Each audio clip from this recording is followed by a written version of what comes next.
ito na yung ano, karugtong ng ating vlog. So yung main garden yung ating inuna kanina, tapos ngayon naman nasa likod naman tayo. Bakit yung part 2 hindi ko lang pinagsama kasi masyado ng ano, mahaba. So nabuo na yung ating Saskatoon berry yan.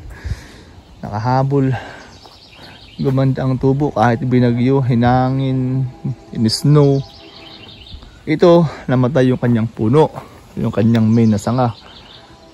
Tapos, pero lumapad siya. Ayan. At, ang alam ko, may nakita akong bunga dito. Ayan o, ito na. Ayan, may bunga siya. First time niyang namunga. Ayan. Pangalawang taon to natin, ano, ngayon. Last year lang to natin nagtanim tayo ng mga puno-puno eh. Ay. Good morning, ladybug. Ganda. So last year lang natin to nilagay. Pero okay naman siya. Ganda, maganda. Mayroon pa. Sana mabuo. Sana hindi naman humangin ng humangin. Para naman matikman natin to. Yung bunga nila, no? Okay. So dahil sumubra yung ating kangkong na seedlings dati, dito ko siya nilagay. Ito kasi maliit na bid to eh. Ano to? 4x8. 4x8 ba to? Kagaya ng laro ng mga bata dun. Yung sandbox nila. Yan po yung mga kalabasa. Ayan, kalabasa. Gapang lang sila dito or pwede natin pagkapangin dyan sa gilid. Dahil nang sobra nga yung ating kangkong, dito po siya nilagay. Pag malaki na to, ma-harvest naman to lahat. So, okay lang. Hindi naman siya matabunan ng ano. Hindi naman siya matabunan ng kangkong kasi bunutin ko naman lahat yan. Buhay na rin siya.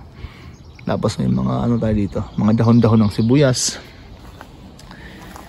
Dito, may nakatanim tayo dito. Ang laking earthworm oh.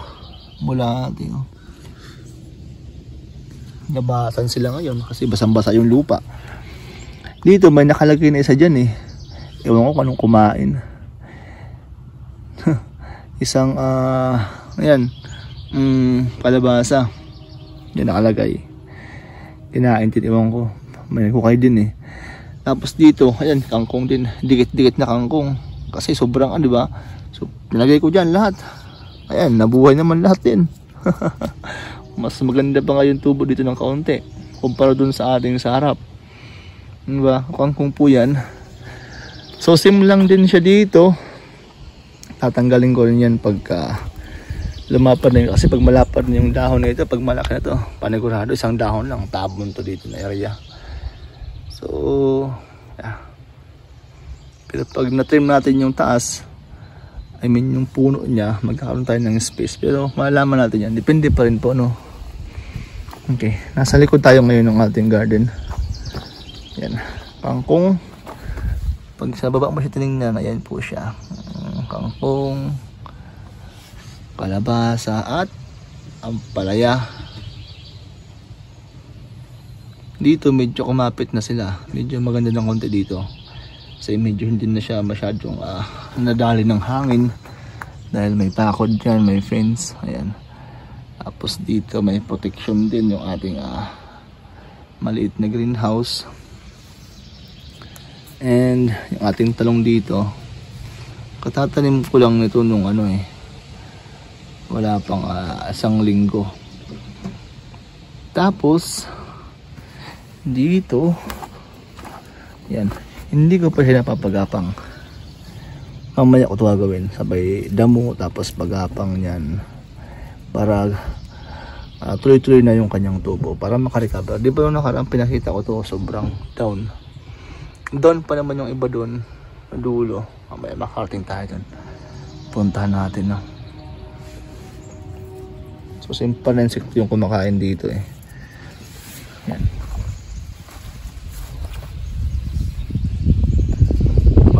Pa rin sila dahil sa lakas ng hangin.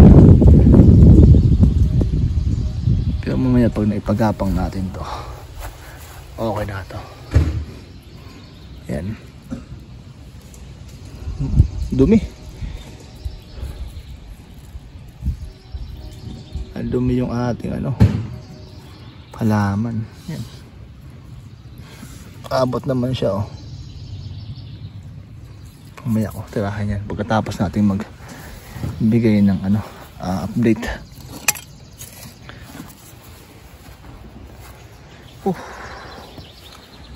Hala, kanya sa inyo, binuwal kayo ng gabi no.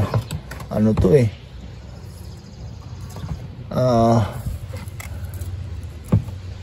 malunggay. So basta tubig.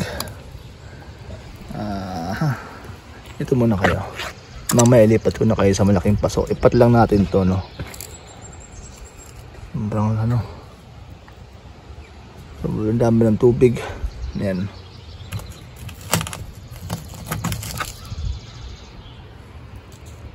Yan pa yung kamuting eh. Nalagay natin dun. So may tira pati okra. Pamalit sa mga namatay no. Ito maraming bunga to eh. Yan. Plum natin dito. Marami na siyang bunga. Ito.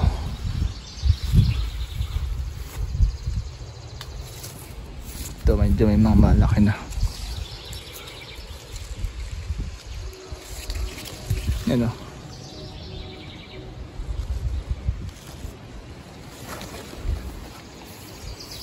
Tapos sili. Ayan. Medyo okay na. Ito, nabawi na rin sila ng konti. Kahit pa paano. So ayan.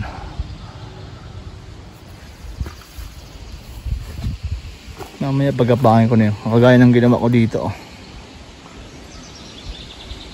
Ito tayo. Naipagapang ko na yan dyan sila eh. Mahapong ko lang ito nalagyan ng tali. Hindi nga lang maganda no? Yan. Ito nga wala pang ano, patay yung ano niya, isang puno niya. Ito naman mahina, pero nilagyan ko pa rin siya ng ano, nilagyan pa rin natin siya ng tali para makagapang gaya niya no. Yun. Binayo niya naman ng hangin. Kaya yan. Sana makahabol pa kayo. Kasi wala tayong pantanim next year. Pantalbos. E dito nilagyan namin ng ano, ng ayun o, lakas diba? Nababa na yung hangin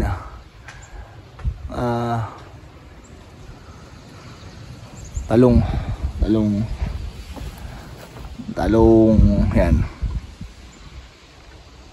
Yung ating mga ano, ampalaya, hindi pa maganda. Ito yung nangyayari pag walang mulch oh. Maraming damo, kaya mamaya magdadamo tayo dyan. Dito malaki na, marami nang malaki din oh. Parang lansones no, yung ating apricot. Dito may nakalagay na dito eh. Ang nakatanim natin dito ay kahapon lang to, saluyot. Yan, meron po tayong saluyot na nilagay dito. Plum din to eh, may mga bunga rin siya, may mga nakasurvive nung ano, nung snow. Kahit pa paano may kaunti. So unang beses na nagkaroon ng bunga.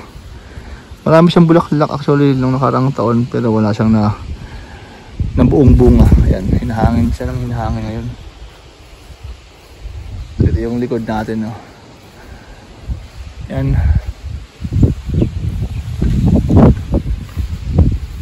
Ang onion natin maganda naman dito.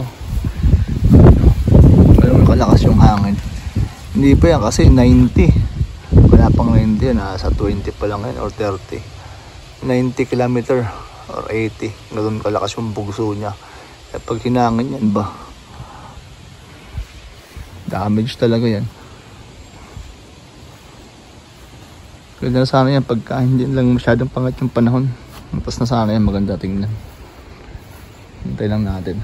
Uy, bali. Wah, putol talaga. Dito dumaan yung hangin ah. Putol ang puno. Dito to siya eh.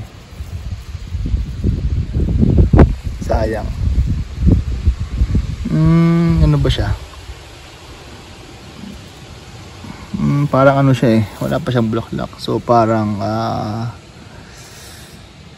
tawag dito early girl or beef stick na tomato. Sayang. Lakas ng hangin eh. Ito hindi naman nabala. May mga bulaklak na early girl. So dahil marami tayong pot, nilagay ko siya dito ngayon. Ayan. So paikot siya. Hindi ko na nilagay yung mga bata kasi hindi naman sila nag-swing. Kaya yung ganyan dyan, walang damo kasi nilagay niya dati ay portable na swimming pool. Tapos tinanggal ko ngayon. Nilagay ko ng mga pot. Sili tsaka kamatis.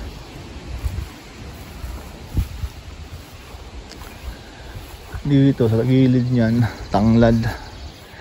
Tanglad tapos peas. Yan, snap peas. Kinakain ng snag.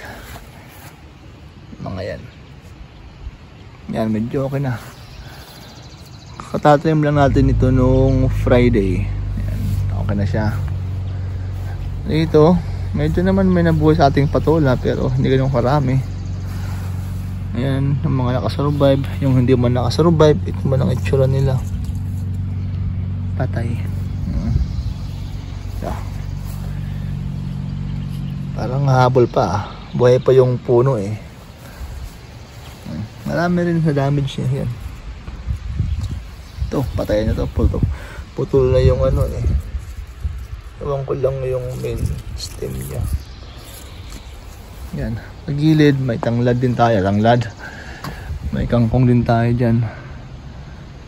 Tapos dito, patola rin. Kaya lang, hindi ka lang maganda pa ng tubo. Patola and onion. Yung sidaw natin dito, ayan. Hindi na rin hindi rin ganda, namulaklak na ata. Hindi pa nakagapang, namulaklak na. Masyadong hinahangin. Talong. Ito, bunutin ko ito mamaya. Spinach. May ano na eh, sobrang late na. Namulaklak na siya. Yan. Tapos may konting cabbage dito.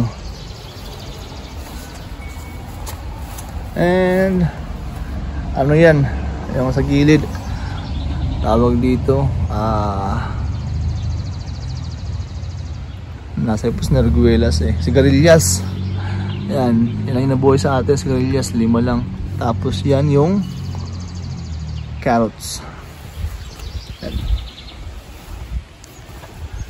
So yan yung ating likod saka side ng ating garden. Kasi hindi ko ito napakita nung nakaraan eh, nung nag-vlog tayo sa main garden. Actually kasali siya sa main garden natin eh. Kaya lang hindi ko siya naisama nung vlog natin, kaya sinama ko siya ngayon. So ayan. Yan muna ngayon yung update sa ating sa likod saka side ng ating garden.